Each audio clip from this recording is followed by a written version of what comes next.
ఇటీవల కాలంలో సినీ సెలబ్రిటీల మీద చీటింగ్ కేసులు నమోదు కావటం సర్వసాధారణమైపోయింది. వీటిలో ఎక్కువ శాతం మహిళలు పెట్టే కేసులుండటం శోచనీయం. మొన్న పుష్పలో అల్లు అర్జున్ కి ఫ్రెండ్ గా నటించిన జగదీష్ మీద పోలీస్ కేసు ఫైల్ అయితే, ఇవాళ ఆ సినిమాలో విలన్ గా నటించిన ఆర్టిస్ట్ మీద పోలీస్ కేసు నమోదైనట్టు తెలుస్తుంది. ఇంతకీ ఆ పుష్ప విలన్ ఎవరనేగా మీ డౌట్.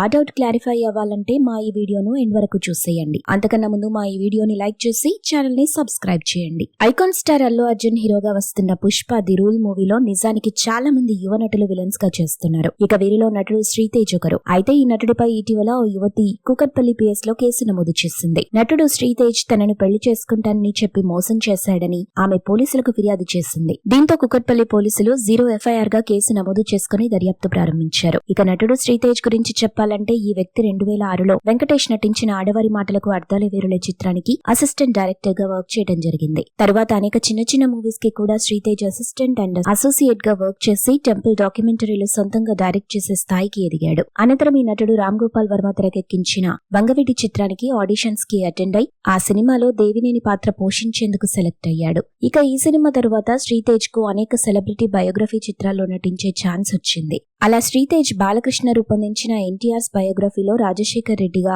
రామ్ గోపాల్ వర్మ తెరకెక్కించిన లక్ష్మీస్ ఎన్టీఆర్ సినిమాలో నారా చంద్రబాబు నాయుడుగా నటించడం జరిగింది. ఇలా అనేక సినిమాల్లో డూప్ పాత్రలు వేసి గుర్తింపు తెచ్చుకున్న శ్రీతేజ్ కు పుష్ప పార్ట్ 1 లో అల్లు అర్జున్ సవతి సోదరుడిగా నటించే అద్భుత అవకాశం వచ్చింది. ఇక ఆ మూవీ కాస్త పాన్ ఇండియా స్థాయిలో హిట్ కావడంతో ఇప్పుడు శ్రీతేజ్ కు పార్ట్ 2 లో కూడా మంచి నిడివి ఉన్న పాత్ర దక్కినట్టు సమాచారం. ఇలా శ్రీతేజ్ కెరీర్ మంచి పీక్స్ లో ఉండగా అతనిపై ఇలాంటి ఆరోపణ రావటం ఇప్పుడు అందరినీ షాక్ కి గురి చేస్తుంది.